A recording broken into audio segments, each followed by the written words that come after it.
오늘 파리 생제르맹이 아인토벤을 만나서 1대1 무승부를 홈에서 기록을 했는데 파리 생제르맹 입장에서는 매우 좋지 않은 결과입니다. 기본적으로 8등 안에 들어야 챔피언스리그 16강 직행이잖아요. 근데 현재 파리 생제르맹이 3경기를 치렀는데 불구하고 17등이에요. 1승 1무 1패거든요. 아주 지금 순위가 낮은 상황인데 남아있는 경기가 또 매우 험난합니다. 지금까지 지로나, 아스날, 아인토벤을 만났어요. 근데 이 아인토벤이 중요했던 게 그 다음 경기들을 보면 아틀레티코 마드리드, 바이에른 뮌헨, 맨시티를 만나야 됩니다. 그리고 심지어 요즘에 또 아주 잘하고 있는 슈투트가르트도 만나야 돼요. 그러니까 이 5경기에서 파리 생제르맹이 전승을 하지 않는 이상 사실 8등 안에 들어가는 게 점점 더 어려워지고 있는 상황이잖아요. 그러니까 이 지금 상황들을 보면 지금 파리 생제르맹이 8등 안에 들어가는 것도 지금 일단은 힘들고 16강 플레이오프에서도 좀 이게 쉽지가 않은 그런 상황이 되어가고 있는 거죠. 그리고 사실 이제 파리 생제르맹이 이번 챔스가 좋지 않은 이유 중에 하나는 공격적인 문제거든요. 지로나, 아스날, 오늘 아인토벤 요 3경기 동안 파리 생제르맹 선수가 넣은 골이 딱 한 골입니다. 지로나전에는 가자니가 골키퍼의 자책골로 기록이 됐고요. 오늘 하키미의 득점,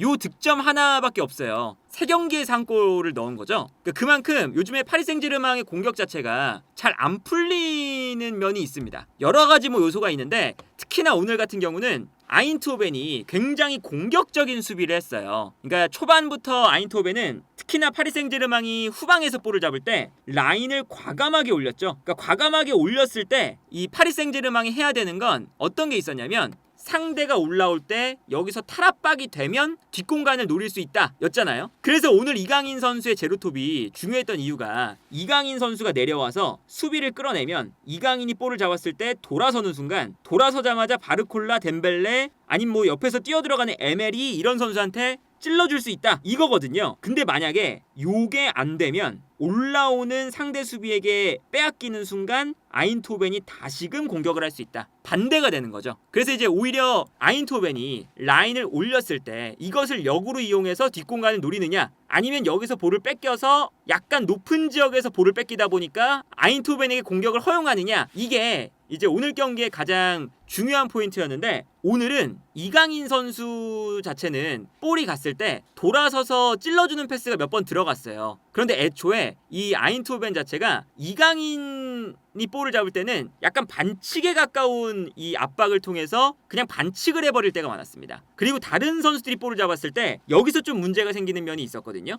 예를 들면 이제 이런 장면입니다. 아인토벤의 선수들이 앞으로 달려나오면서 수비를 하고 있어요. 굉장히 많은 선수들이 한쪽 측면에 모여들고 있죠. 이게 아인토벤의 피터 보츠 감독이 분데스리가 시절부터 레버쿠젠, 도르트문트 그리고 리그왕이 있을 때 리옹에 있을 때도 전방 압박을 강하게 거는 스타일로 유명한 감독이거든요. 그러다 보니까 달려들고 있는데 여기서 뺏기면 사실은 아인토벤에게 바로 공격권이 넘어가는 거고 여기서는 에메리가 볼을 잡았을 때 한 번 돌아서는 탈압박이 됐습니다. 그러니까 탈압박이 되자마자 아인토벤의 수비 라인은 올라오고 있다가 오히려 역동작이 걸리는 거죠. 그래서 뛰어들어가는 바르콜라에게 패스가 들어가는 장면을 볼 수가 있습니다. 그리고 여기서 이제 바르콜라가 쭉 밀고 들어가서 뒷공간을 완전히 무너뜨려 놓고 여기서 이제 이강인 선수가 들어가고 있고 에메리가 살짝 들어가면서 수비를 약간 뒷걸음질치게 만들어 놓으니까 여기서 살짝 뒤로 빠지고 있는 이강인에게 바르콜라가 패스를 보내줍니다. 그리고 여기서 이강인 선수가 슈팅으로 마무리를 하는 장면이었죠. 물론 이게 골키퍼에게 막히긴 했지만 이런 장면들이 사실은 파리 생제르맹이 아예 못 만들어낸 건 아니었어요. 이 장면도 아인토벤이 라인을 높이면서 막 달려들죠. 달려들 때 덴벨레가 볼을 잡았는데 내려오면서 뛰어나가는 하키미에게 볼을 받자마자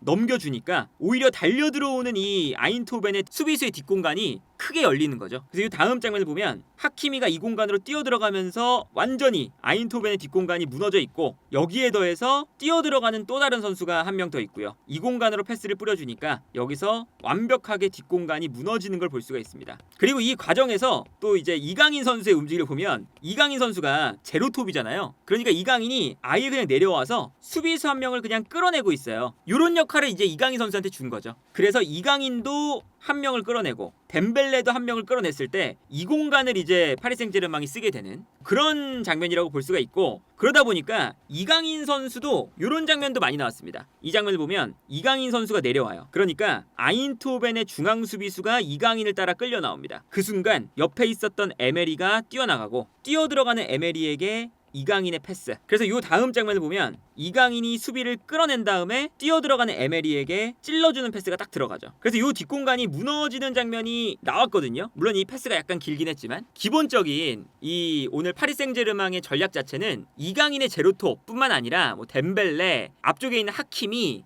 이런 선수들이 수비를 끌어내고 오히려 수비가 달려드는 걸 이용해서 뒷공간을 공략한다 였는데, 이게 안 통하면 이런 게 됩니다. 이 장면을 보면 아인트호벤의 선수들을 보시면요, 진짜 한쪽 측면에 모두 쏠려 있어요. 그리고 달려 나오고 있죠. 완전히 이 수비를 한쪽에서 그냥 달려드는 형태가 되는 거예요. 그래서 이 볼이 바르콜라 쪽에게 갑니다. 그러니까 이게 몇 명의 선수가 돌아서는 걸 잘 못하는 선수들이 있어요. 덴벨레 혹은 바르콜라, 특히나 뭐 이제 이런 선수들이 직선적인 돌파는 좋은데 등을 지면서 볼을 받아서 돌아서는 거를 잘 못하죠. 그러다 보니까 여기서도 바르콜라가 볼을 잡을 때 달려나오는 수비에게 볼을 빼앗깁니다. 아인트호벤의 선수들이 이 공간에 다 모여 있잖아요. 달려들면서 이렇게 볼을 빼앗는 건데, 여기서 탈압박이 되면 뒷공간을 누리지만 탈압박이 안 되면 빼앗기자마자 다시 아인트호벤의 공격이 시작되는 거죠. 이 장면도 파리 생제르맹이 볼을 가지고 전진할 때 아인트호벤의 수비 라인 보세요. 달려 나오고 있습니다. 특히나 달려 나올 때 덴벨레가 내려오고 이강인이 내려오는 순간 아인트호벤의 두 명의 중앙 수비수가 덴벨레와 이강인을 따라서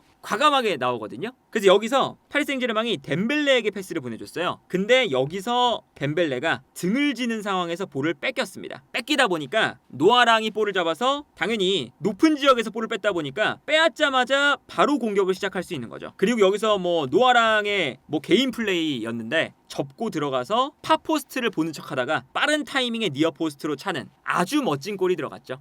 이 골은 사실은 뭐 정말 음바페가 생각날 정도로 접고 들어오자마자 한 타이밍 빠른 니어포스트 슈팅, 돈나룸마가 반응도 못했던 이런 슈팅이었는데, 요 슈팅 자체가 일단 뭐 노아랑이 너무 잘했다 이것도 있지만, 기본적으로 아인토벤이 밀고 올라오는 수비를 하는데 이 밀고 올라오는 수비에 파리 생제르맹이 대처가 안 되더라. 이게 가장 큰 문제였습니다. 그러니까 이게 어쨌든 파리 생제르맹이 가지고 있는 문제점인데, 파리 생제르맹은 결정적으로 버텨주는 선수가 전방에 좀 없어요. 이강인 선수가 좀 버티는 플레이가 그래도 가능한 선수이긴 하지만, 이강인 선수가 그렇다고 해서 정통 9번은 아니잖아요. 아인트호벤이 압박을 당할 때, 그럴 땐 어떻게 했냐면 이런 전략을 씁니다. 뒤에서 볼을 가졌을 때 분명히 파리 생제르맹도 달려들 거 아니에요. 이런 상황에서 파리 생제르맹이 달려들면서 올라오면 딱 한 선수만 노립니다. 앞쪽에 있는 루크 더용이 있었어요. 바르셀로나 있을 때도 마찬가지였고, 뭐 제공권 하나만큼은 이 선수가 정말 좋은 선수잖아요. 그래서 오히려 앞쪽에 3톱은 그냥 올라갑니다. 그리고 뒤쪽에서 볼을 가지고 있으면서 오히려 파리 생제르맹의 요 미드필더 라인이 올라와서 압박하게끔 만들어요. 그러면 자연스럽게 간격이 멀어지겠죠. 멀어지면 뻥 차줍니다. 그럼 여기서 루크 더용이 머리에 볼을 맞추면서 달려가는 선수에게 한 번에 떨어뜨려줘요. 이러면 이 간격이 멀어지니까 파리 생제르맹의 수비가 기본적으로 뒤쪽에 적은 상태고, 그리고 이 적은 상태에서 키가 큰 그냥 루크 더용 한 명만 믿고 제공권 싸움을 시켜줘도 떨어뜨려주니까 이게 굉장히 확실하게 먹혀 들어갔던 거예요. 제공권 싸움에 대한 수치를 보면요, 루크 더용이 15번의 제공권 싸움에 참여했습니다. 근데 12번을 승리했어요. 정말 놀라운 수치죠. 이렇게 루크 더용의 제공권을 활용해서 계속 공격을 전개했거든요. 이게 이제 그 아인트호벤의 빌드업 장면이었는데, 수비 라인은 약간 내려가 있어요. 내려가 있고, 내려가면서 파리 생제르맹 선수들을 끌어낸 다음에 앞쪽에는 공격수들은 좀 올라가 있습니다. 그러니까 확실하게 이게 분단이 돼버리죠. 왼쪽과 오른쪽이. 그러다 보니까 이 공간으로 그냥 뻥 차주는 거예요. 뻥 차주면 여기서 파리 생제르맹의 수비가 적으니까 앞쪽으로 이제 압박을 하러 올라갔으니까, 여기서 루크 더용이 머리로 볼만 떨어뜨려주면 우리가 기회를 잡는다 라는 거거든요. 그래서 이 다음 장면을 보면 이런 겁니다. 그냥 뻥 차주고 여기서 루크 더용이 머리에 볼을 맞춰서 주변 선수에게 떨어뜨려주는, 아주 단순하지만 파괴력 있는 이런 패턴이에요. 이런 장면도 나왔어요. 루크 더용이 내려오면서 뻥 차주니까 여기서 머리에 볼을 맞춥니다. 맞추고 뒤에 있었던 미드필더, 스틸이 뛰어나가면서 이 공간을 써요. 그러면서 정말 단순하지만 떨어뜨려주고 떨어뜨려준 볼을 향해서 달려나가는, 이게 한번 통하면서 완전한 1대1 찬스가 만들어졌죠. 그래서 여기서 마무리를 하면 되는데 이 마무리가 이제 아무래도 돈나룸마가 상대이기도 하고 워낙에 돈나룸마가 달려나오는 타이밍도 좋았어요. 그러다 보니까 어설프게 패스를 하다가 마르키뉴스에게 끊겼습니다. 이 결정적인 찬스를 이제 살리지 못하는 모습이 나왔는데 이 마르키뉴스의 수비가 참 좋았죠. 그러니까 파리 생제르맹은 아인토벤의 수비가 달려나오면서 수비를 할 때 등을 지고 버텨주는 선수가 없었어요. 그나마 이강인 선수가 볼을 잡고 돌아서는 걸 할 수 있는 선수고, 뭐 덴벨레라던가 바르콜라라던가 이런 선수들은 내려오면서 볼을 받을 때 계속 달려드는 수비에 볼을 뺏겼거든요. 그런데 아인토벤은 이게 안 되겠으면 그냥 확실한 제공권을 가진 더용에게 뻥 차주고 더용이 머리에 맞춰서 떨어뜨려주는, 정말 단순한 패턴이지만 그 9번 공격수의 차이가 이 팀의 어쨌든 공격 방식에, 지금 파리 생제르맹의 공격 방식에 좀 문제를 일으키고 있다라는 거고, 그래도 이제 정말 겨우겨우 이제 이거 득점 만들 때 보면 하키미에게 공간이 한번 열렸습니다. 박스 안으로 선수들이 막 들어가 있고 상대 수비가 박스 안으로 많이 들어가 있는 순간 하키미의 중거리 슈팅을 노린 거죠. 근데 여기서 이제 하키미가 정말 말 그대로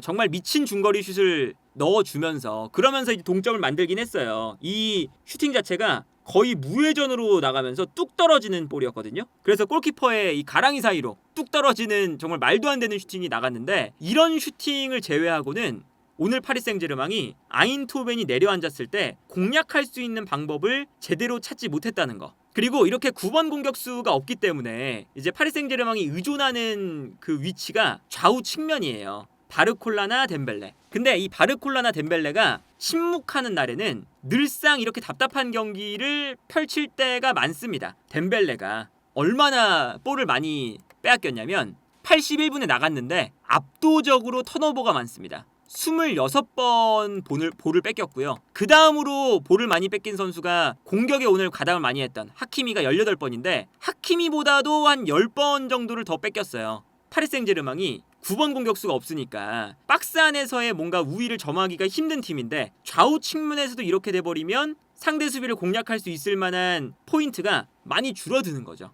그리고 결정적으로 이 파리 생제르맹이 결정력적인 문제도 좀 있어요. 오늘 사실 파리 생제르맹이 결정적인 장면이 아예 없었던 것도 아니거든요. 이 장면 보시면 이강인 선수가 약간 가운데로 들어오면서 상대의 중앙 수비수를 좀 쏠리게끔 만들고 있고 가운데로, 그러다 보니까 중앙 수비수와 측면 수비수의 사이가 좀 벌어졌어요. 이때 측면에 있었던 바르콜라가 이 공간으로 뛰게 되고 뛰어들어가는 바르콜라에게 정말 멋진 패스, 이 벌어진 수비 라인 사이로 패스가 들어갑니다. 이 패스가 들어가면서 완전히 1대1 찬스처럼 이렇게 나왔는데 여기서 바르콜라가 득점을 하지 못했죠. 이 장면도 보시면 여기서 이제 크로스가 사실은 올라갔을 때 유효한 크로스가 많이 안 올라왔는데 이번에는 기습적으로 멘데스가 올라와서 얼리 크로스를 보내줍니다. 그리고 심지어 덴벨레도 잘 뛰어 들어갔어요. 그런데 여기서 덴벨레가 이 크로스를 완벽하게 이제 올라온 크로스를 골대에 맞춥니다.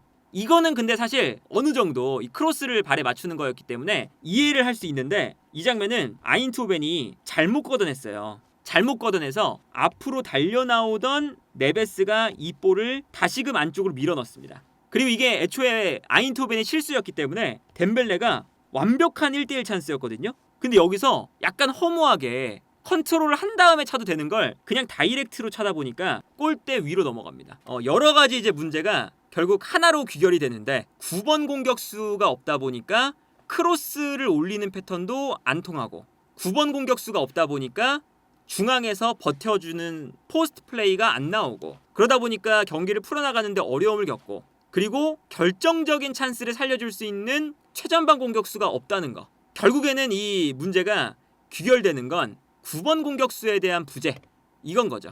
그래서 오늘 파리 생제르맹이 제로톱에 대한 해결책을 그래도 계속 만들고 있는 상태이긴 하잖아요. 그러니까 아센시오 제로톱을 해보기도 했고 이강인 제로톱을 하기도 하고 그리고 이제 두에를 활용해서 제로톱을 하기도 해요. 무한이가 워낙에 9번 공격수 자리에서 잘 못하니까. 그런데 무한이도 9번에서 못하고 아센시오나 두에가 나왔을 때는 제로톱도 사실은 그렇게 인상적이지 못하고 그런데 오늘처럼 이강인의 제로톱도 잘 먹혀 들어가지 않을 때는 파리 생제르맹이 공격에 너무 큰 어려움을 겪고 있다. 그래서 지금 파리 생제르맹의 가장 큰 시급한 문제는 9번 공격수의 영입이 아닐까 싶고요. 오늘만큼은 이강인 선수를 활용한 제로톱이 파리 생제르맹이 좀 잘 안 풀렸다고 봐야 될 것 같고, 그리고 사실은 요 제로톱이 리강에서는 정말 잘 통하는데 지난 경기였던 챔피언스리그에서 아스날전이라던가 오늘 아인토벤전 요 경기에서는 또 제로톱이 그렇게 썩 통하진 않거든요. 그래서 이제 뭐 리강에서는 모르겠지만 챔피언스리그에서 제로톱을 사용하는 건 파리 생제르맹도 조금 더 생각해 봐야 되는 문제가 아닐까, 그런 생각이 듭니다.